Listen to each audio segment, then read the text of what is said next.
Hey people, myself Zain here. ഇതെൻ്റെ YouTube ചാനലിലെ first വ്ളോഗാണ്. അപ്പം ഞാനിന്ന് എൻ്റെ മുടി വെട്ടാൻ പോവാണ്. ആക്ച്വലി എനിക്ക് മുടി വെട്ടാൻ ഒട്ടും താല്പര്യമില്ല.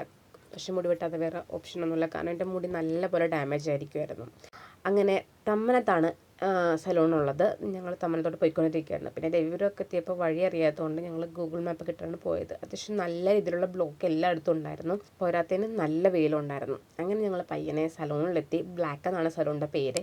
അങ്ങനെ ഞങ്ങൾ കയറി ചെന്നിട്ട് നേരെ കാര്യം അവതരിപ്പിച്ചു. മുടി വെട്ടണം എന്ന് പറഞ്ഞു. അപ്പോൾ ചേട്ടൻ ഒരു കറങ്ങുന്ന കസാര പിടിച്ചിരുത്തിയിട്ട് എൻ്റെ മുടിയൊക്കെ ചിക്കി നോക്കിയിട്ട് ചോദിച്ചു, ഇതെന്താ നമ്മൾ ചക്കരിച്ചോണ്ട് സമാനമായ ഒരു സാധനം തലടപ്പൊക്കെ തിരിക്കുന്നതെന്ന്. അപ്പം ഞാൻ പറഞ്ഞു, അതാണ് ചേട്ടാ എൻ്റെ മുടിയെന്ന് പറഞ്ഞു. അപ്പോൾ ചേട്ടൻ ഒന്നും സങ്കടപ്പെട്ടെങ്കിലും പിന്നെ പറഞ്ഞു ചെയ്യാമെന്ന്. അങ്ങനെ ഞാൻ കണ്ണാടി നോക്കി കുറച്ച് പട്ടിഷോ കാണിച്ചിരുന്നു. കണ്ണാടി കണ്ടാൽ പിന്നെ പട്ടിഷോ കാണിക്കണമല്ലോ. അങ്ങനെ ഞാൻ മുടിയൊക്കെ കഴുകി ആ ചേട്ടൻ്റെ എൻ്റെ തലയിലെ എല്ലാ സാമഗ്രികളും ഇറക്കി വെച്ചു. സന്തോഷമായി. പിന്നെ ആ ചേട്ടനും എൻ്റെ മുടിയുമായിട്ടുള്ള മൽപ്പിടുത്തത്തിൽ അവസാനം ആ ചേട്ടൻ ജയിച്ചു.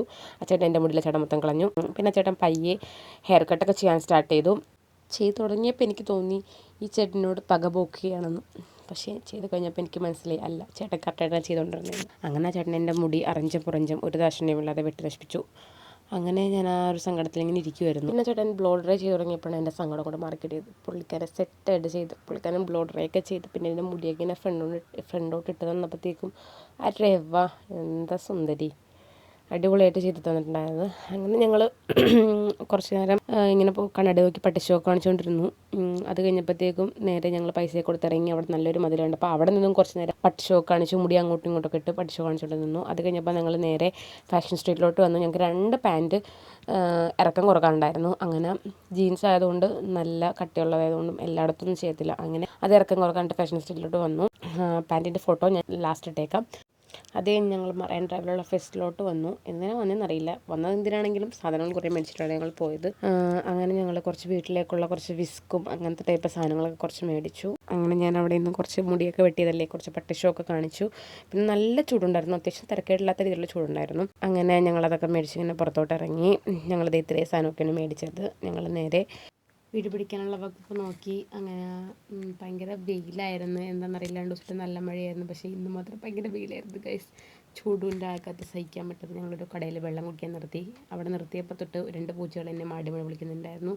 എവിടെ ചെന്നാലും പൂച്ച എന്നെ പട്ടിനെ ആരെ കണ്ടതും ഞാൻ മേത്ത് നോക്കും. എന്താണെന്നറിയാൻ പാടില്ല, പ്രത്യേകതര സുഖത്തിനുടമയാണ് ഞാൻ. അങ്ങനെ ഞാനത് കളിക്കുന്നതൊക്കെ നോക്കിക്കൊണ്ടിരുന്നു. വാവ്, വാട്ട് എ വണ്ടർഫുൾ. അങ്ങനെ ഞാനത് നോക്കിക്കൊണ്ടിരുന്ന സമയത്ത് 2 പൂച്ച ഉണ്ടായിരുന്നു. നോക്കിക്കൊണ്ടിരുന്ന സമയത്താണ് അവൻ എന്നെ വിളിച്ച് കടയിൽ കൊണ്ടുപോയത്. അവന് മുടി വെട്ടണമായിരുന്നു. അങ്ങനെ ഞങ്ങൾ മുടി വെട്ടാനായിട്ട് പോയി. അങ്ങനെ പടികൾ കയറിക്കൊണ്ടിരുന്ന സമയത്ത് തന്നെ ഞാനത് കണ്ടു, അത് മനസ്സിലാക്കി. ചെന്ന് കയറിയപ്പോൾ തന്നെ പോസ്റ്റ് കാരണം ഓൾറെഡി ഒരാൾക്ക് വെട്ടിക്കൊണ്ടിരിക്കുമായിരുന്നു. അങ്ങനെ ഞങ്ങൾ ചെരുപ്പൊക്കെ ഊരിയിട്ട് അതിൻ്റെ അകത്തോട്ട് കയറി അവിടെ ഇരുന്നു. പിന്നെ ഇടവേള നിമിഷങ്ങളായത്താൻ നോക്കാൻ വേണ്ടി കുറച്ച് വീഡിയോസൊക്കെ എടുത്തിട്ടുണ്ടായിരുന്നു. അപ്പോൾ എങ്ങനെയാണ് അത് വെട്ടേണ്ടത്, എങ്ങനെയാവും ദൈവത്തിനറിയാം. അങ്ങനെ ഞാൻ ആ പുള്ളിക്കാരനോട് പറഞ്ഞതേ, ഇങ്ങനെയാണ് ആ കുട്ടന് വെട്ടേണ്ടത്, ഇതുപോലെ തന്നെ വെട്ടണം എന്ന് പറഞ്ഞു.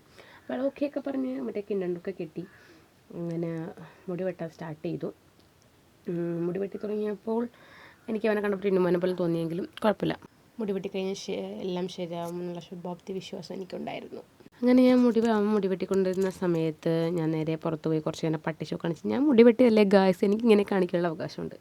അങ്ങനെ ഞാൻ നല്ല വെയിലുള്ളതാണ്, ഞാൻ കുറച്ച് പട്ടിഷോ കാണിച്ച് പിന്നെ അകത്ത് വന്നു. കാരണം നല്ല ചൂടായിരുന്നു. അങ്ങനെ ഞാൻ അവൻ്റെ മുടി വെട്ടിനെ നോക്കിക്കൊണ്ടിരുന്നു. പിന്നെ കുറച്ച് വീഡിയോസൊക്കെ എടുത്തു. അങ്ങനെ അവൻ്റെ മുടി വെട്ടി കഴിഞ്ഞതായി എനിക്ക് ഭയങ്കരമായിട്ട് ഇഷ്ടപ്പെട്ട്. ഇങ്ങനെയാണ് ലാസ്റ്റ് ഫൈനൽ ലുക്ക് വന്നത്. എങ്ങനെയുണ്ടെന്ന് കമൻറ്റ് ചെയ്യുക. ഈ വീഡിയോയുടെ ലാസ്റ്റ് ഞാൻ എൻ്റെ ബിഫോർ ആൻഡ് ആഫ്റ്റർ ലുക്ക് കൊടുത്തിട്ടുണ്ട്. പിന്നെ ഞാൻ ആ പാൻറ്റിൻ്റെ ഫോട്ടോ ഞാൻ ആഡ് ചെയ്തിട്ടുണ്ട്. അപ്പോൾ ചാനൽ ഇഷ്ടപ്പെട്ടെങ്കിൽ സബ്സ്ക്രൈബ് ചെയ്യുക, ലൈക്ക് ചെയ്യുക. അപ്പോൾ ഗിവ് ബൈ.